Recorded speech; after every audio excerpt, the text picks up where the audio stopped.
Hello and welcome to The Whistleblower.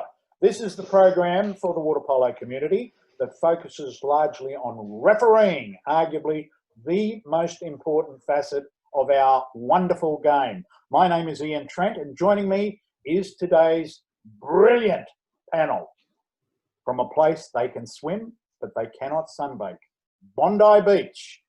Australian Water Polo's Director of Refereeing and the former FINA referee, Phil Bow. Hi, Phil. Hello, Ian. Great, we've made episode 2. I didn't think it'd ever happen.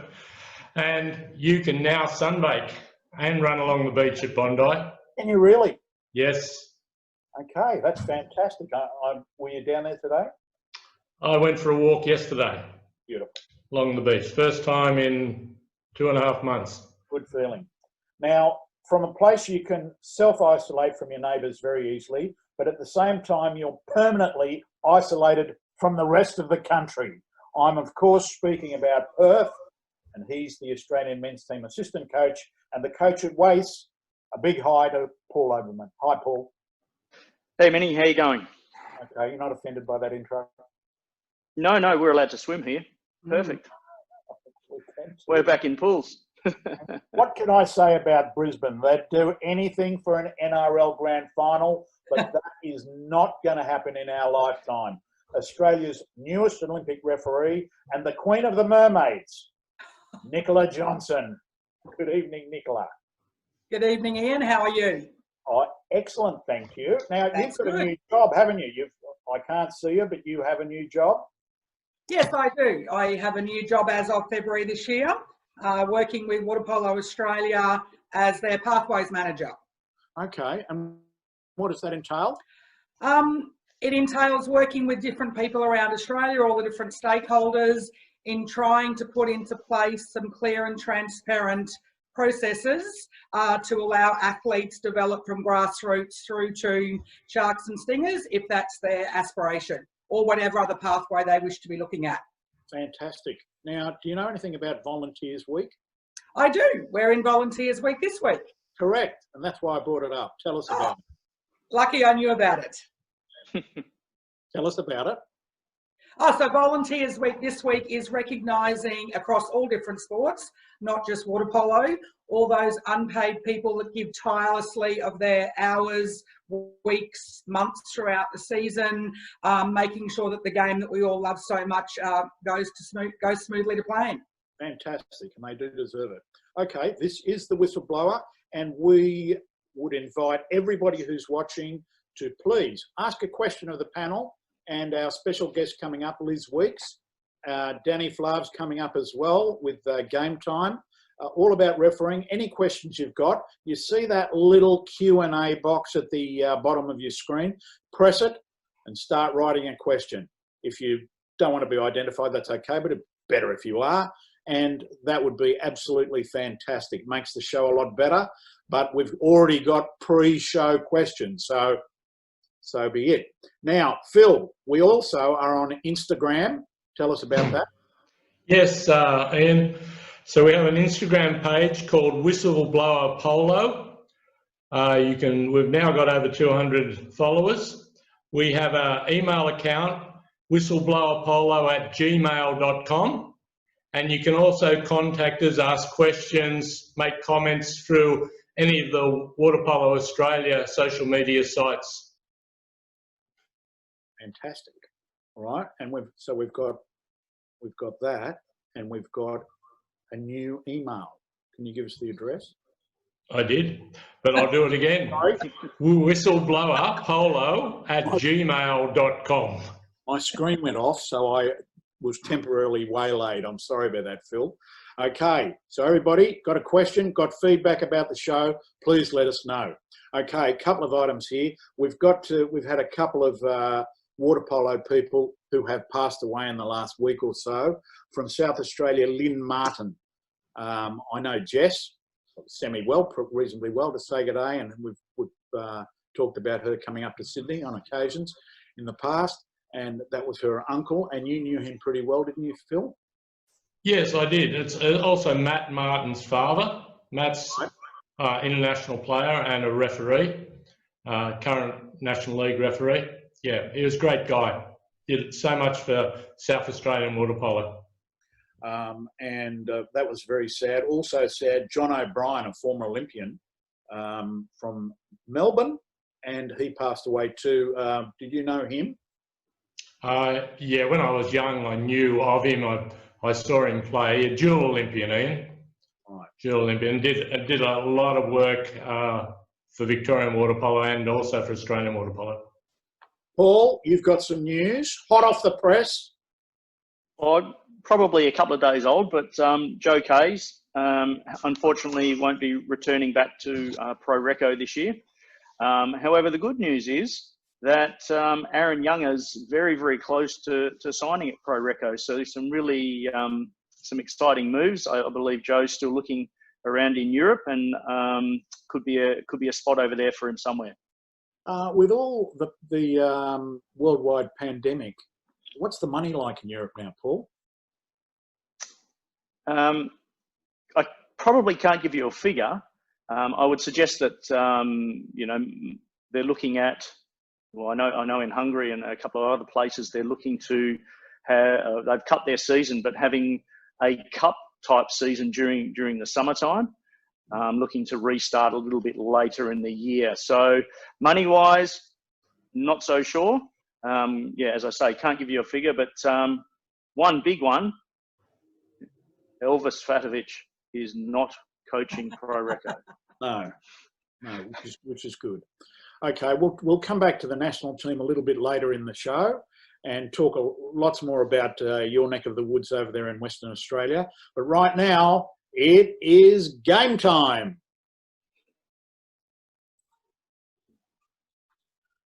Okay, this has happened before to us. I can't see our little still that we've got up, but I know that Daniel Flav is on the line, and Danny, of course, is Australia's top referee.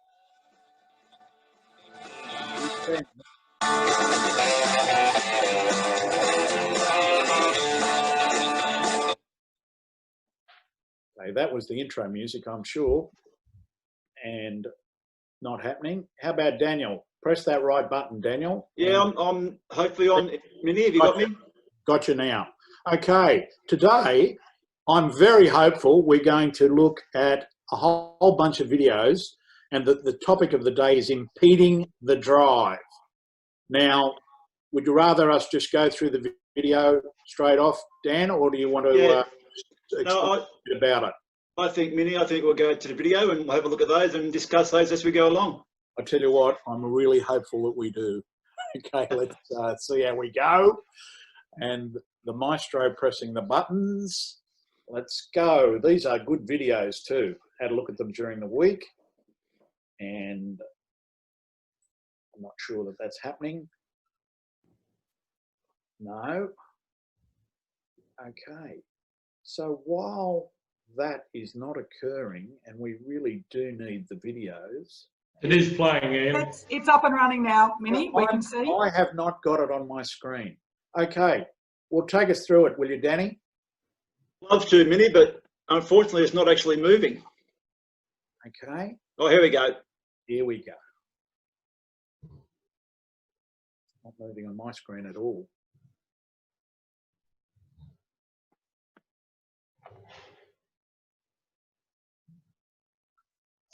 Unfortunately, it looks like it's locked. Oh, here we go. Okay, yeah. If we could go back to it earlier with the girls passing, they do a little pick. Yep. If once this goes a bit further, we'll see the player out top actually doing backstroke swims on the legs of the attacking player, which we may see. And that is a form of impeding. Here she goes now, over her back of her legs, and she turns around, swims away. But swimming over the back of the legs of an attacking player's legs is impeding, and that's an exclusion. I'm not sure how well everyone could see that video going, but that was a scenario. Phil, how'd you go? Did you see that, what we're talking about? Yes, I did. Yeah. I think the next couple of videos probably show it to you better, Danny. If we can roll them. We have a new director, this week. Job I would not like to do, so I'm not going to bag you. I have no vision at all, ladies and gentlemen. You just take it away, Danny. Okay. All right, the video's rolling.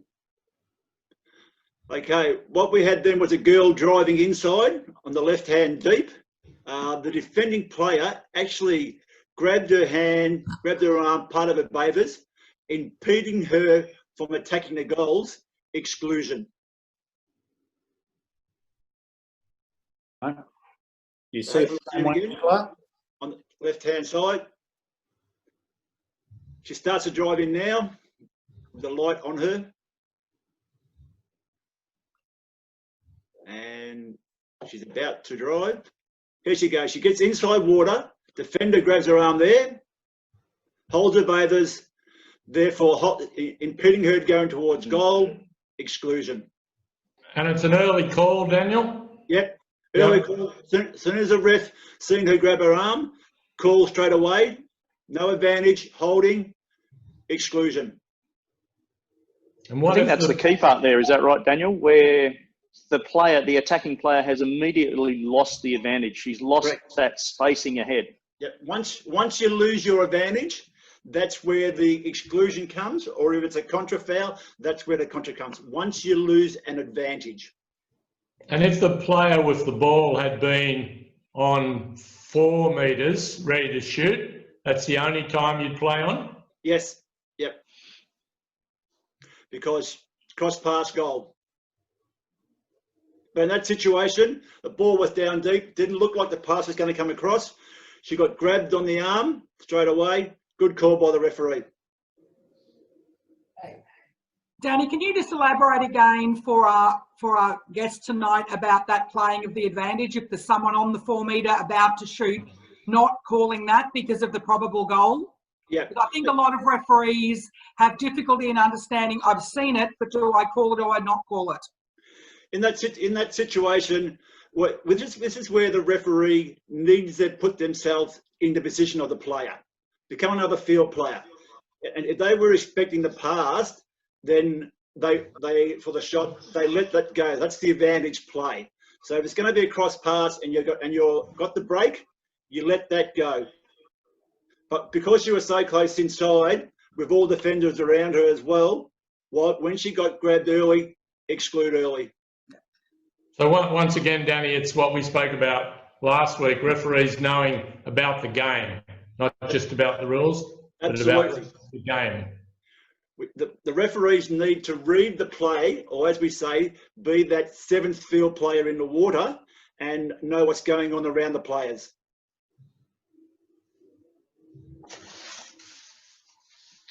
With that, we'll go to this one. That's all right. Keep going, Danny. Yep, we're just waiting for the video to roll again.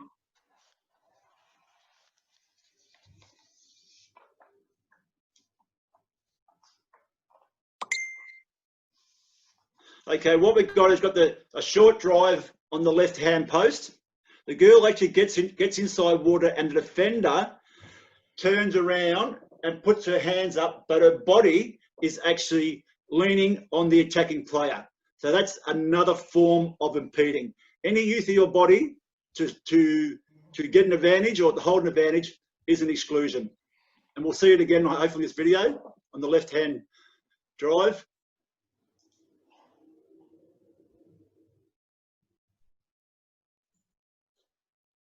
And here we go. So the attacker player's driving in.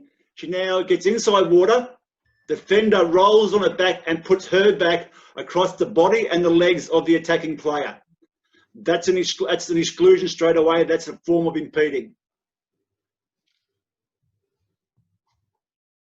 And Danny, I think we see that a lot when the players in defence will put their hands up to say, I'm not impeding or sinking. Yep. But as you explained, it's not just with the hands, it's with the body as well. Absolutely, Nico. A lot of times you see the players swim and then turn on their back and put their hands up and wave them to say, we're not holding, we're not doing anything, but they're actually impeding with their body. Yeah, I don't think it says in the rule book that holding is with the hands, does it? It just says holding. No, think hold or pull back. Mm. It's just another form of impeding. Yep.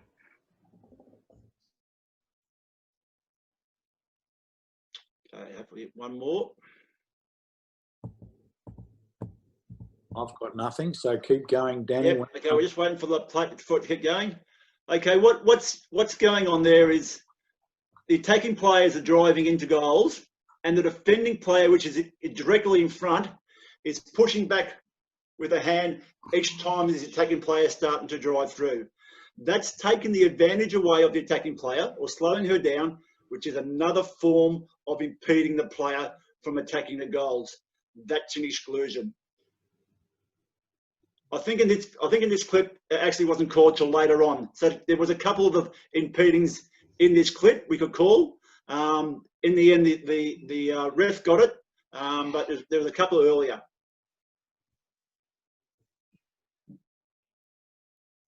I think we see that a lot as well at younger age groups and those sorts of things, where the defender, the attacker's driving at the player, and the defender's, you know, pushing away to try and maintain their legs and their body position.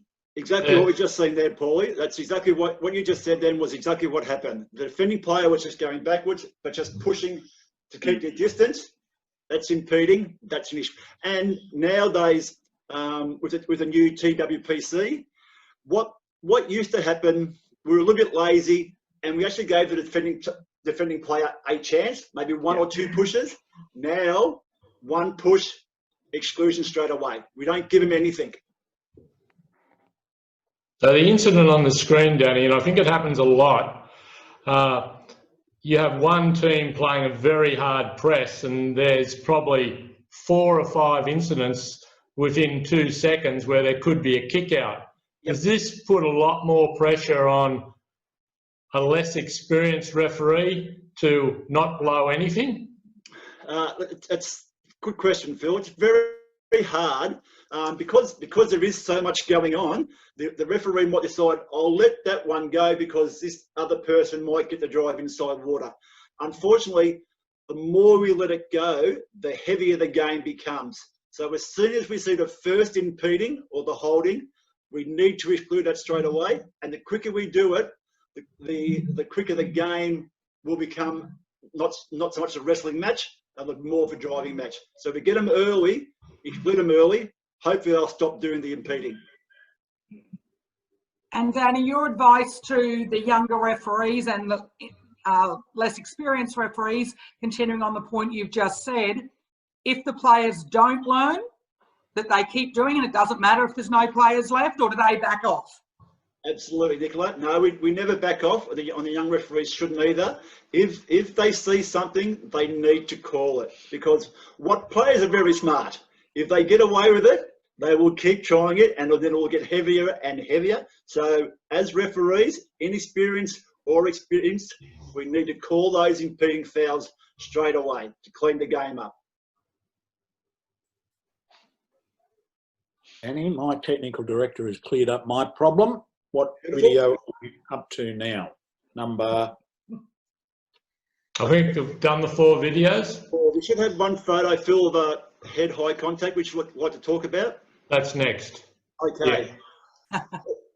Perfect. Okay, it's actually quite big, but in this scenario, the player is holding the ball, but the defending player hits the attacking player in the head.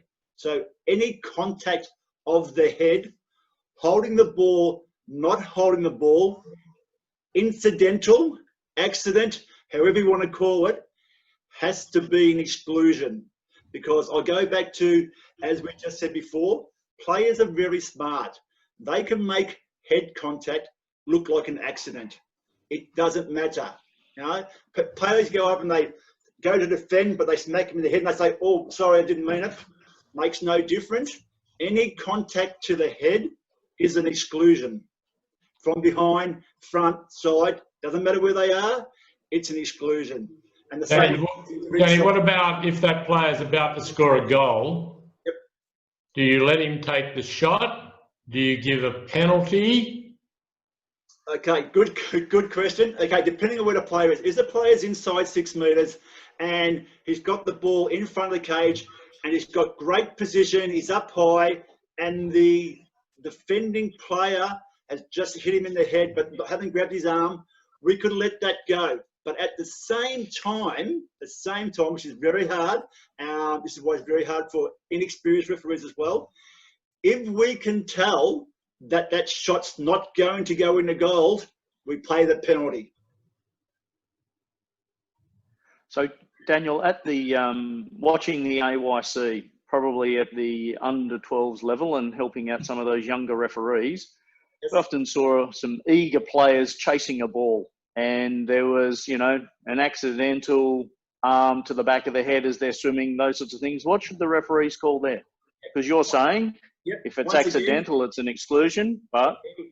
Yep. Once again, Paulie, it's very hard because, look, sometimes they are accidental, but we can't let it go just because it's accidental. Okay, we as referees, we don't really know if it's accidental or not.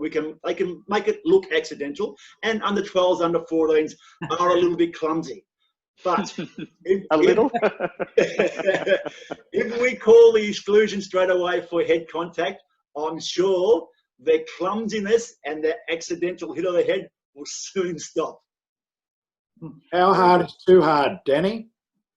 Just touching is too hard, Minnie. Just touching is too hard. Yep. Wow. Yeah, the head is sacrosanct. You can't touch the head whatsoever now. And Danny, we've spoken about if it's in defence. What about if an attacking player makes contact with their opponent's head?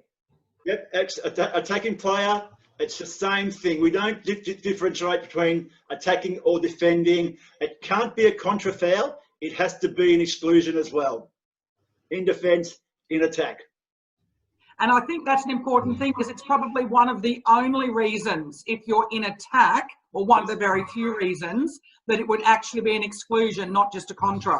Yep, absolutely. And it's just even the way we explain it, it sounds very strange. I'm attacking, so I'm driving towards a goal, and I hit my defender in the head, I get excluded.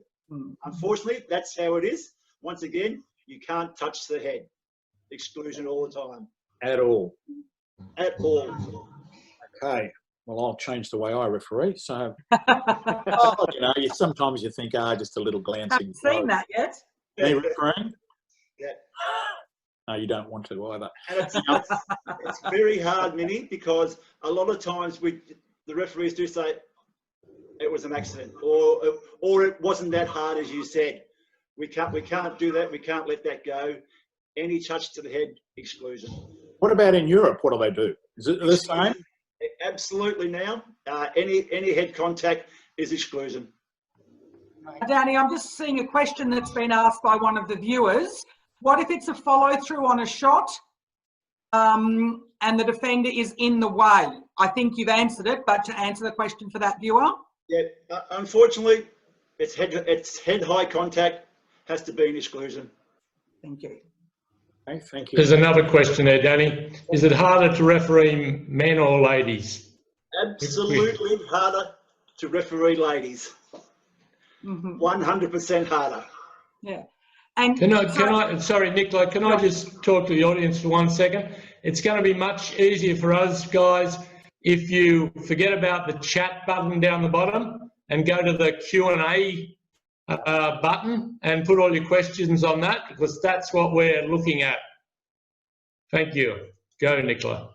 Danny, just another question again on the other side is, the question was, what if it was from a backhand? So the shooter backhanding misses. Yep. No, but look, great question. And unfortunately, the backhand, because you're in that position to throw the backhand, but if you make head contact, it's head contact, it's an exclusion. The backhand, you can really disguise that as, it was accidental. But that would be one of the, if you get hit by a backhand, as we all know, it really, really hurts. So accidental or not, exclusion once again. Exclusion. That would be a turnover. No, any head-high contact, exclusion, even from the attacker. If you get hit in the head from a backhand, I think you're actually, as the defender, in a very bad position. In the wrong position, correct. Yeah. So there's a question, if the backhand scores and then hits them on the head, do you award the goal? If it's scored beforehand, you have to award the goal. Yep. And then, as a referee, and this is where experience comes into it, take the ball out, explain to the player. If it happens again, you're gone. Great. There's also a comment here from John Bird from South Australia. John Bird was in charge of the referees when I first tried to get an Australian ticket, and he refused to give it to me because I had my shirt hanging out. Anyhow, John does comment, technical refereeing is the best. Absolutely. No problems at all nowadays. The more technical, the better the game gets as well. Good question. Good comment, Chuka.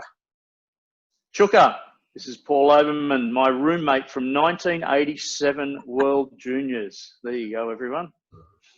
Probably could have found a better roommate than Chuka, but Chuka or Paul. There's one more question, Danny. Yep. And it's from a National League, actually a FINA referee. Exclusions in attack are rare and as a result often confusing for players and spectators. How can the referee make this decision to minimise disrupting the flow to the game? Good question. As soon as the exclusion is done on the attacker, as I said, it's very confusing.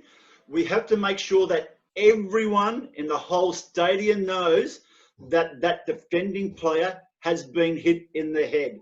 So we make it really bad to say that he was hit in the head. Somehow with the way we illustrate, I normally just go, he was hit in the head, exclusion. But we have to make it really well, so very obvious that everyone knows that that player was hit in the head. Danny, can there be some form of generic signal that you can suggest to the powers that be that, you know? Most of the referees, most of the referees do this. Just smack themselves on the head, right, and say that, you know, hopefully the audience knows and the player knows that it happened. Look, nowadays, international players, as soon as they hit in the head and the referee shows them that they hit someone in the head, they know straight away and they're already on their way out to the exclusion box. Good little segment there. I missed half of it, but it's been good. Thank you very much. No problem whatsoever. Time moves on. Daniel Flav there, our specialist, but we've got Nicola here and Phil, of course, great referees in their own right. Paul yells and screams at them. You can referee. I referee. Can you referee? All referees well. Okay. When Daniel's not on tour with us, I referee. That's good. Now, ladies and gentlemen, on the Whistleblower, it is time for our special guest. And there she is, the former Australian, New South Wales, Sydney University and Cronulla goalkeeper, gold medalist from the Sydney Olympics in her Bonds gear there, Elizabeth Weeks. Lizzie, hi there. Hi, guys. Hi, Lizzie. There she is. We've got a shot of Lizzie. Welcome to the show. And we've got you there at the airport, I believe it is. That's not in the airport. That is a good save. And that airport is there when the Olympics were being discussed. There you are. And the Olympics were being discussed. And there you are out in front, waving the placard or leading the group there. And it really did work, didn't it? It did. It did. Thanks for having me on. That's a pleasure. This is a great idea. I'm learning so much as a new coach. I really struggle with the rules and the interpretation of the rules at the time. So it's a great idea. Well, as an old coach, I struggle with the rules as well. So we're in the same boat, Liz. Now, have you ever picked up a whistle yourself? Oh gosh, no. You know what? I actually haven't ever. I've never ref, not at a training game. Even now, coaching these gorgeous under 14 girls, I just can't do it. I have this thing about it, and I always make someone else do it. One of the girls or one of the other coaches. Bit of a thing, and I'm a bit embarrassed about it, really. Okay, the rest of the panel were at the Australian Youth Championships, and you're involved with Fremantle nowadays, or Melville. Melville? Did she behave herself, panellists? She kept complaining to me every afternoon, every time I saw her. Lizzie, not a lot of women refereeing, and there's not a great deal of women coaching either. Is it a gender thing? What is it?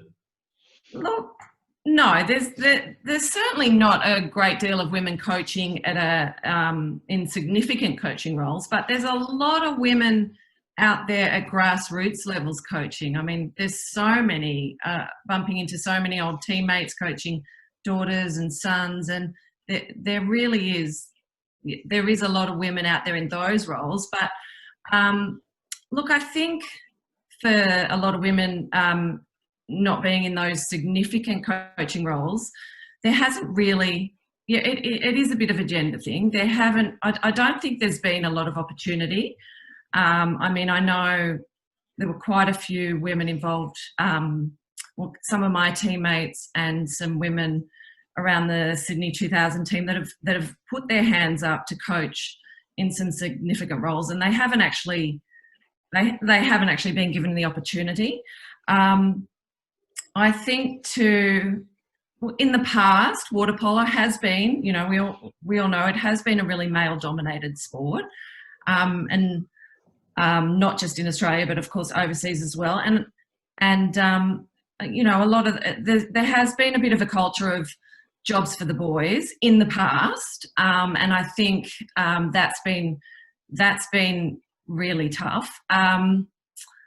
But also, and it also takes, you know, a lot of the decisions are made by male administrators in those roles, choosing the coaches. And I think it takes a really strong woman to, you know, to break down those barriers and fight for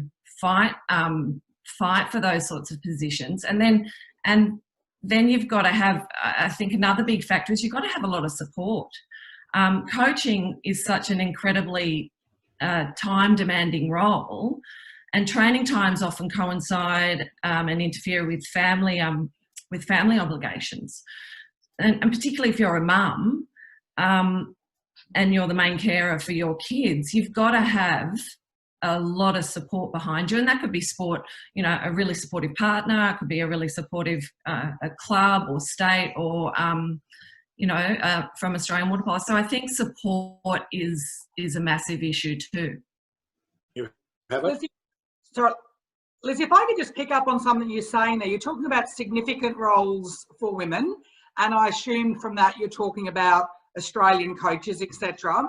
And you do mention that a lot of females coach at the grassroots. In my opinion, I think coaching at grassroots are significant coaching roles within Water Polo Australia, because if those young athletes don't get exposed to good quality coaches, they're not likely to stay in the game or develop. So what are your comments on further to what I've just said then with regards to grassroots coaching? No, look, they absolutely are. Look, I guess I'm thinking of more paid roles. Okay. So yeah, definitely all the women out there that are coaching at grassroots levels, like myself, and all the mums out there, ex-Australian players that are currently coaching their kids, they are. It is a really significant role. I think I'm probably thinking more of your Australian type paid roles, and in the past there's definitely been quite a few women that have put their hands up for those roles, and they haven't been given the opportunities. And look, things are changing, which is fantastic. You know, we've got Beck and Mel Rippon heavily involved in coaching roles. There's Katie Finnecane at Fremantle, she's coaching. And I know there's some great people out there trying to get more women involved, like Phil. Phil's always trying to get female coaches in to help with these juniors. And even now, it's great that, you know, there's Taryn Woods and Debbie Watson have both also been involved in coaching junior levels. However, they're not paid roles, you know, they're part-time voluntary roles. So I think that's probably more what I was meaning. Okay. Liz, can we get back to AYC? And yeah, assistant coach, gold medalist, correct? Yes. Yeah, gold medalist. and every time I saw you, you were having a little shot at me about referees. Would you like to elaborate a little bit, AYC? Thanks, Phil. Look, AYC is a massive undertaking, and I know so many refs are needed. And so when you go, you do expect you're going to get a few duds.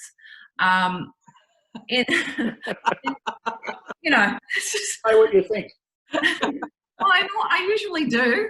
It's not always the right thing to say. Anyway, so, you know, you do expect to get a few shockers, and we did. We had a few shockers, and yeah, I did let you know, Phil, but it was so great to see they're supporting all those coaches, and you're always giving feedback.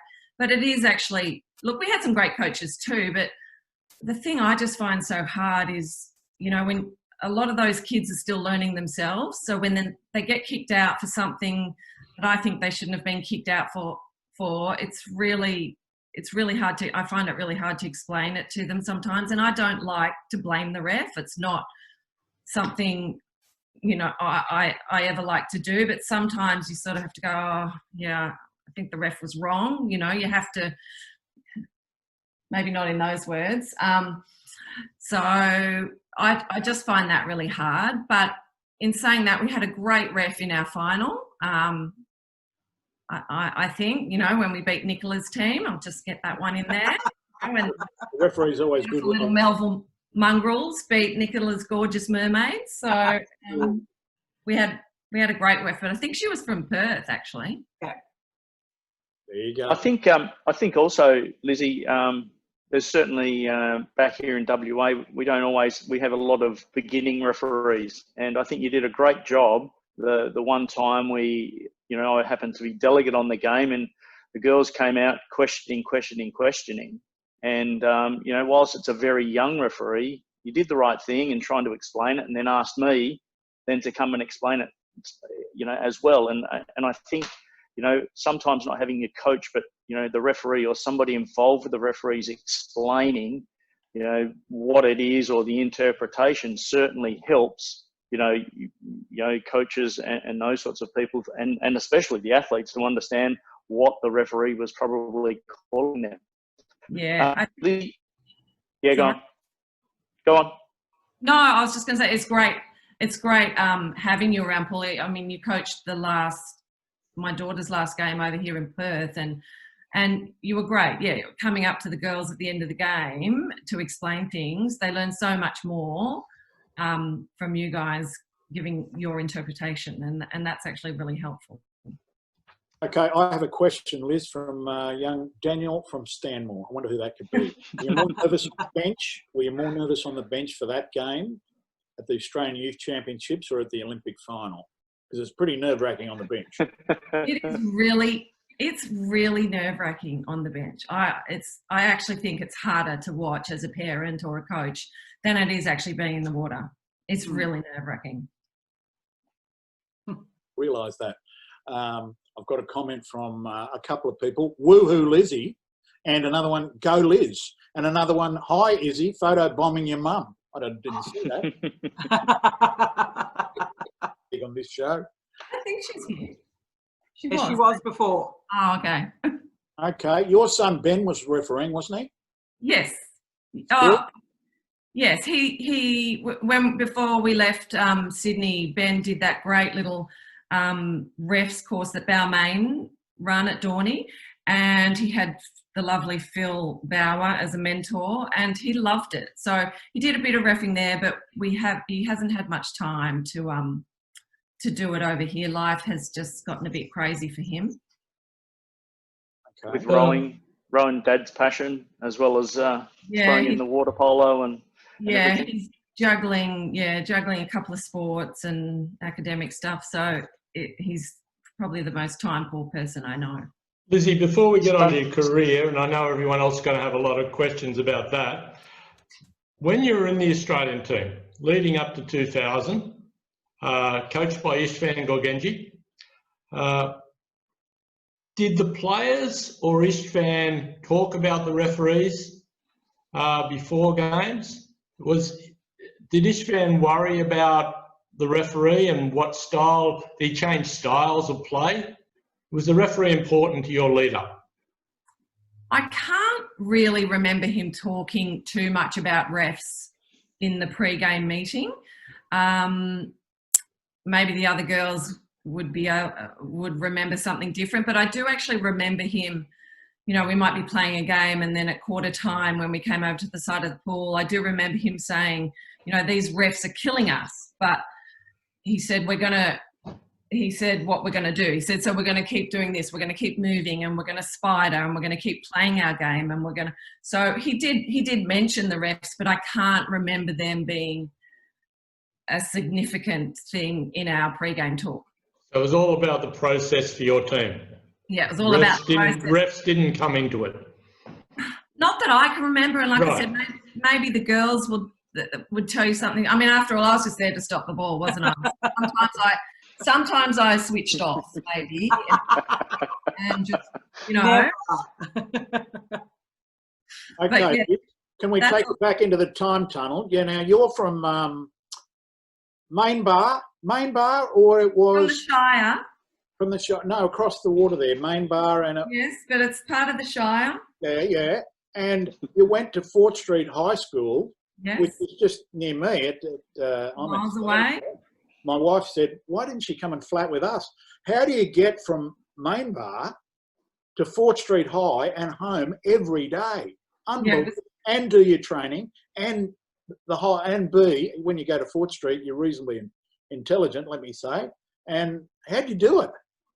Yeah, it was pretty hard. It would take me about 2 hours to get to school sometimes. And I mean, in those days though, we didn't train every morning and every afternoon like most of the athletes do now. And I started playing water polo quite late. I started playing when I was about 15, sort of year 9 or 10 maybe.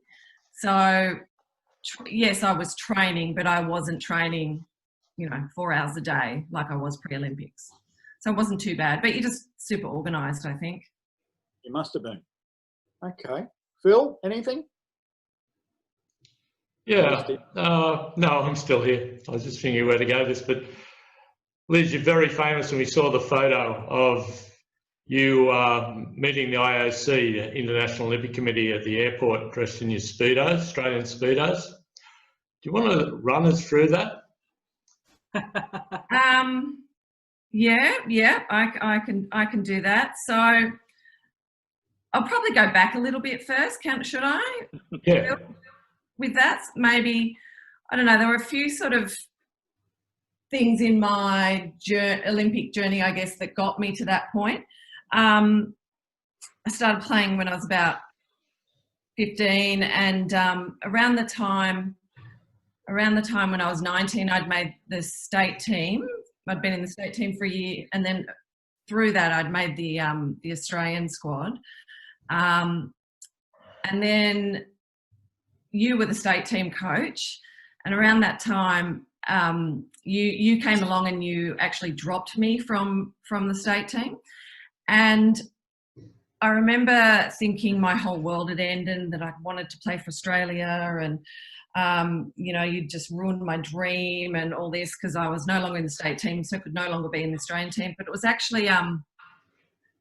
actually one of the best things that ever happened to me, and it taught me a really valuable lesson. And I'd become complacent with my training and just sort of seemed to be making one team after another, and then wasn't training as hard as I should have. And you came along, and it was a really good wake-up call. It was a really good turning point in me thinking that I really wanted to do this and I really wanted to make the Australian team. So that was a real pivotal moment in my life. And around the same time, it was the 92 Olympic Games, the Barcelona Games. And I was there, I took it out of uni to watch the opening ceremony, and I was sitting about this far away from the TV because I recognised members of the men's team as they walked out with the rest of the Australian team. And you were there, Paulie, you and I think your brother, and I just recognised a few of the boys. And it was at that moment I thought, oh my God, that is what I want to do. I don't just want to represent Australia. I want to represent Australia at the Olympics. I want to be an Olympian.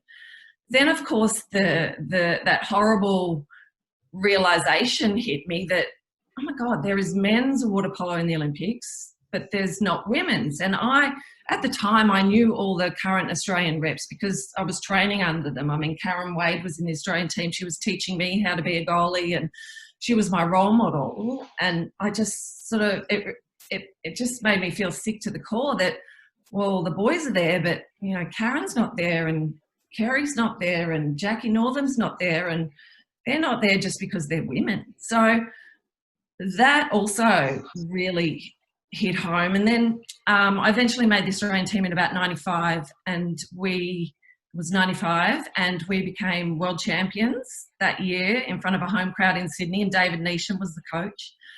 And that was just such an awesome feeling. You know, it was so incredible. It was in front of a home crowd, and it was just so exciting. And we thought, wow, imagine the Sydney Olympics. Imagine, you know, the reality of being at the level to win an Olympic gold medal really hit us then also. And there was, at that time, there was a lot of talk and a lot of hope still that women's water polo would be added into the Olympic Games for the Atlanta Games in 96, because it was in America, and the Americans were really strong on gender equity and women's having equal rights. So we were really hoped that it would get in for the 96 Games. Of course, we didn't. It didn't happen. And then in 96, I think we came second in our tournament for that year, our international tournament for that year, with David coaching again. And it was another great result. Yet we all felt really ripped off that it you know, and that could have been an Olympic silver medal. Anyway, we came back to, you know, it was now 1997, and in 1997 in Sydney, we were presented with these incredible opportunities because the Olympics were going to be in Sydney a few years later. All the officials from FINA and from the IOC that make the decisions on what sports are in or out, all the officials were coming into Sydney.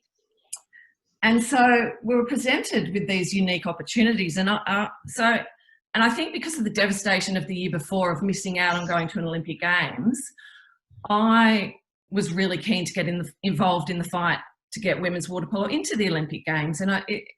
And so I joined the fight, and the fight had been going on for years, way before I came along. You know, women all around the world and in Australia had been fighting to get our sport into the Games for so many years.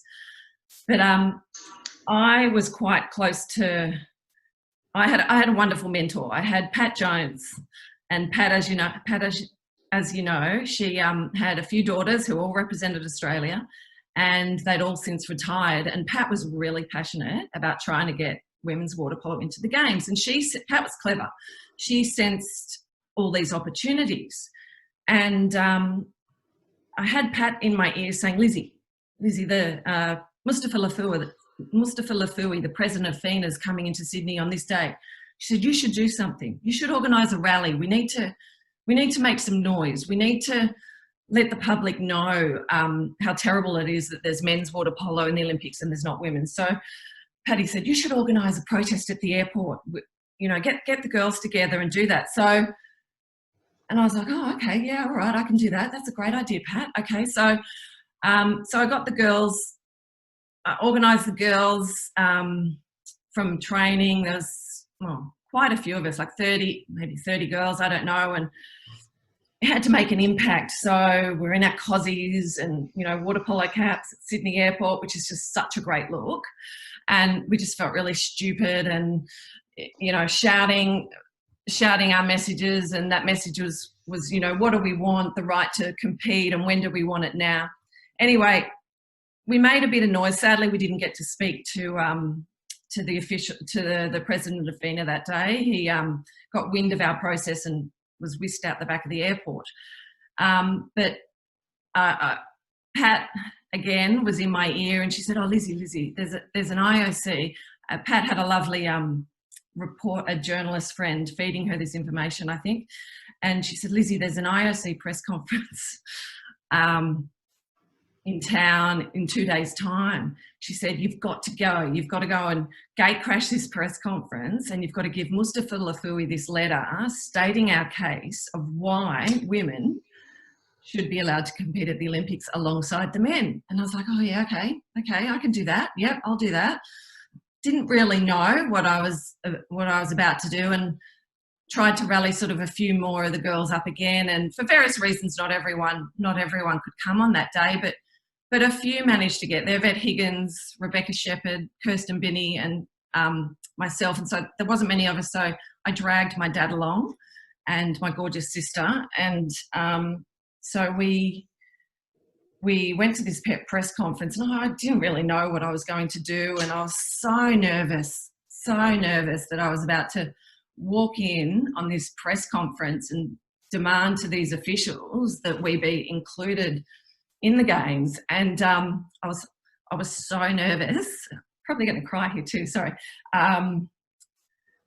I was so nervous that Dad had to pull the car over so I could vomit on the side of the road, because I was thinking, oh my God, what am I about to do? This is crazy. Anyway, we get there, and I go to walk in this back door of this conference, and I've opened the door, and then all these cameras have just gone in my face, and I was about to step back out again because I was so frightened, and my dad's just pushed me. Dad was behind me and he just pushed me in and shut the door. So I had no escape. And then, oh look, to be honest, I don't even really know what I said to Mustafa Lafouie and the president of the IOC at the time, but it was a pretty effective day, because you know, again, we got ourselves on the telly, and the Olympic movement, they don't like to hear any bad noise, or they don't like any bad press about the Olympics. And it was a pretty big issue, you know, gender equality. It was going to be the year 2000. There was men's water polo. Why on earth would there not be women's? So anyway, it was a monumental day, because a month or so later, we were told women's water polo was being admitted into the Olympic Games, and Peter Montgomery told me off the record, which can probably be on the record now because it was so long ago, that that it was that final protest at that IOC meeting that made the officials change their mind. They realised that this water polo problem wasn't going to go away, and so they did the right thing. And yeah, the rest, I guess, is history. So then you just jumped into the Olympics and won a gold medal. You want to very quickly go over that 4 years of agony? Yeah, new coach. You had to make sure you're in the team. Oh, yeah. I know Ian's going to say we're running out of time. Tell us about all the work you had to do. Well, yeah, everyone knows all that it's a lot of work and there's a lot of stress, but I don't know, just it is hard. And like Ian said before, I was driving an hour at least to get to training in the morning. Then I drive over an hour to go to work, an hour back again to get to training in the afternoon, and then at least an hour to get home. So I was spending so much time in the car, and it was just exhausting. But we were the lucky ones. You know, we were so lucky. There were so many women before us who were our friends who didn't get that opportunity to go to the Olympics simply because they were women. So yeah, it was hard, but it was just all going to be worth it in the end because we were getting to go. So it just made it so much easier. Okay, and you, after the Olympics, got to get into the corporate world, got a few sponsorships, etc. Tell us about that. Actually, it was probably just in the lead up to the Olympics, and it was all, yeah, it was just after it was announced that women's water polo is going to be in the Olympics, because Rob would, in 1997, 98, in the lead up to the Olympic Games, it was a wonderful place. Sydney was the place to be if you were an athlete. Athletes were the flavour of the month. You know, they were wanted for speaking engagements and to turn up to dinners and, you know, to tell their stories about teamwork and hard work and all of that. So being in Sydney in that time was was just fantastic. And then because I had fought to get women's water polo into the games, and I had my face on TV, Rob Woodhouse from Elite Sports Properties, he saw me, and then we got water polo was put into the games, and then he thought that was a great story, and he contacted me and thought it was worth selling it, I guess, to some big corporates. And he was, I guess I was really his little project. He was managing some really big names at the time. He was managing Susie O'Neill and Michael Klim and I think Hackett and Hugel, and also the Awesome Foursome. So when, say, Westpac came to him, Westpac were a sponsor of the games, when they came to him and said, you know, we want some athletes who can come and speak to us about what it's like to be an athlete and tell us their stories. So he would say, all right, well, you can have Susie and you can have Climmy and you can have the Awesome Foursome, and then you can have this water polo chick because she's got a really good story. So he actually, I have him to thank for that. He took me on as his little project, and then it was a good story to tell. And once Westpac signed me, and then there were a few others, so I was really very fortunate. It was a wonderful time to be an athlete in Australia, particularly if you're in Sydney. Paul, got anything quickly? Just going to say, Lizzie, why did you leave Cronulla and go to Sydney Uni? She was The mini. Ollie, I had to. Karen Wade was I am a shy girl, and as my husband says, you can take the girl out of the shire, but you can't take the shire out of the girl. Karen Wade was the Australian goalie at the time when I started playing for Cronulla, and she was really good, and I wasn't going to get any first grade games. So thankfully, Minnie invited me to come and play for Sydney Uni, and I became a Lion, and whilst I still am a Lion, Paulie, there's a little bit of Cronulla. As long as you didn't go to Balmain, right?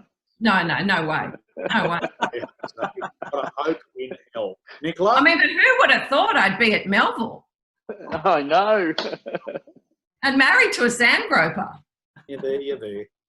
Nicola, anything? I think Lizzie's covered a lot of it. You know, I suppose the only thing would be a question of mine, the last 10 seconds in the grand final. Oh my gosh. Relive that part for us, Lizzie. Oh my gosh, I'm not sure I can without having a heart attack. You're at the other end. You were fine. No, but I just let a goal in. So I had let a goal in probably, I don't know, it was 3-all. Oh no, we were up. It was 3-2, and then it was like, don't let Brenda score. Brenda Villa, number 4 from the USA, and of course we let her score. And then can't even remember who was on her, but it's their fault. And typical goalie. Pardon? Yeah. Typical goalie. But even then, okay, so it was 3-all, and I just knew we were going to win that day. Right from the morning, I just had a really good feeling, and I just thought, even then, it was 3-all. There was about a minute or so to go, and I just thought, it's okay, we'll win in extra time. It'll be fine. Anyway, of course, then I think Bridgie scored, but then that goal was disallowed, or it might have been Joe. It's all very confusing. But then, just with 1.3 seconds left on the clock, Hank just did the most beautiful pass to Higo, who was sitting where Higo sits, and then she shot that ball, and it went through 2 arms and a goalie, and I don't know. There's no words really. It's just a fairy tale. Yeah. But there he is, Guy Baker. I never liked him. That was good. Even better. Who did you know? Now, Phil's right. We are running out of time. We've had a whole bunch of other stuff organised, but you've taken up our time. It has been absolutely fascinating, Liz. Absolutely fascinating. Now, opinion. Best referee you've seen in your career from Australia? Oh, Nicola. Go for the girls. Go for the girls. What about internationally? Oh, no idea. I've got no idea. Okay. Now, John Whitehouse said that Bridget Gustafson was the best female player he had ever seen from anywhere. I didn't disagree with him, but I've got another candidate, which I'll show you in a minute. Right? What's your opinion? Not of that. Who's the best player, female player ever? Yvette Higgins. Okay, you're not I'm biased. probably a little bit biased. All right. Best male player. Oh, God, where? Overseas? Stefano Tempesti. Yes, Australian. Oh, the goalies are... The current goalies are pretty good. Joel Denley, he's a bit of a god in goals. Yeah, he's good. How about Anthony? Yeah, he's a god too. He's on. What have we got there? Noel. What was that? Noel playing with us. Something special for you, Liz. I'm waiting. Couldn't keep his bib out of it. Could he? You missed the bit where Yvette tripped up onto the podium. There it is.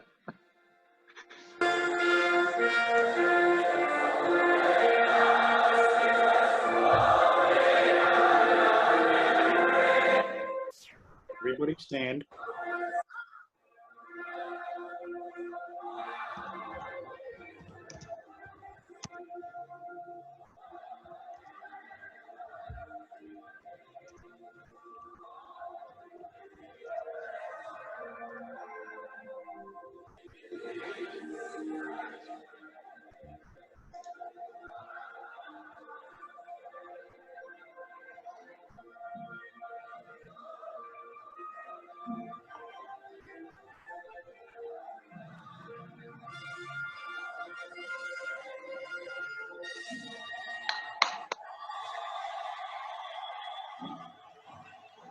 Well done, Oh. well done. How good was that? That obviously is the best moment for Australian water polo so far. Probably the second best, right? And I saw Deb Watson there, was this little group of players here from international. I knew you'd do that. Oh yeah, you had. They know. Oh, you can't help yourself. International Swimmer Magazine, 1986 World Champions, and good little team too. But they didn't win an Olympic medal. No, They didn't. were one of the group of people that you said just did not get that opportunity. They didn't. They didn't. But they were in that pool with us, Minnie, because you know that it was those players that really forged the way and made us all the players that we were. You know, they made us the team that we were. So there's a little bit of those girls in the pool with us, and there's also a little bit of us in the pool when the Stingers get in now. So. Definitely. Yeah, and there you are behind me on this side, and there they are, right? The one common denominator, Deb Watson in both teams. Unbelievable, Deb. Very lucky. We're very lucky to have her in our team. You were too. Hypothetical question. We have a little, we have a make-up game with this crowd and your crowd. Who wins? Oh, we would. You didn't say that. Say again? He reckons they would win. He asks us this question all the time. We'd win, Minnie. You'd win? Okay. My team was amazing. Those girls, my teammates, they were awesome. I was only asking you. I wasn't going to give anyone an opinion. No. I've got my opinion. That's a first. Liz, there's one question here which I think you need to answer. And it says it comes from Tom Hode, but I know Tom Hode, there's no way he could type a question on this. But it says, Ben was coached by Tom Hode and Izzy was coached by Christian Hode. Which one is better? Oh my gosh, that did not. You've made that question up. No, that is there. Oh God, can you believe my luck? Tom coaching Ben, Christian coaching Izzy. Who would have thunk it? Or were you better than both of them? No. I know my limitations. Oh God, no, I can't answer that. Can't answer that. I'm going to have to say Tom. Ask Izzy, she's behind you. Pardon? Ask Izzy, she's behind you. Got the photo. The video bombing. Jackie Northam's commented, right, 86 team would win. Okay, that's her, not me. That's her. Okay, and a good friend of yours too. Okay, ladies and gentlemen, I've been absolutely fascinated by Liz's input today. It's been long, but it's been really good. And, well, It has. You've taken up most of the show, which is great. And it just goes to show you, I think some of the guests that we've got coming up, and that the longer they go, probably the better they go too, because it's been can you just tell the guests that they're on before you actually advertise the fact? That might be a good. Well, we're not going to advertise next week's or the next fortnight's guest, Liz. So is that okay with you? That's okay, but yeah, I only got told I was on once Phil had advertised it, so I kind of had no choice. Well, he's our producer, so that's up to him. Just a tip anyway. It's a tip, Uncle Phil. Good idea, Liz. Good idea. Yeah. For everyone watching, we've got a lot of questions. We didn't get anywhere near answering them. We're going to try and copy them and get it out to you some way through Australian Water Polo or through our Instagram account with the answers. And we'll be shooting, most of them are to you, Liz, so I'll be shooting them off to you during the week. Okay? Thanks, No worries. Lizzie. See ya. Lizzie, you've been fantastic. Our panel of Nicola, Paul, Phil, thank you very much. Also to Danny and behind the scenes, Scotty. And a happy birthday, by the way, Scotty. Scotty Schweichel's birthday today. And of course, Noel's been taking me off the screen and fiddling around with my view, so I apologise for some technical difficulties. We hope they don't happen again, but we will see you with another very special guest and some more education in the rules of water polo when we next meet in a fortnight's time, Monday fortnight, on the Whistleblower. Take care of yourselves, everybody. Thanks, Ian. Bye. Thanks, guys.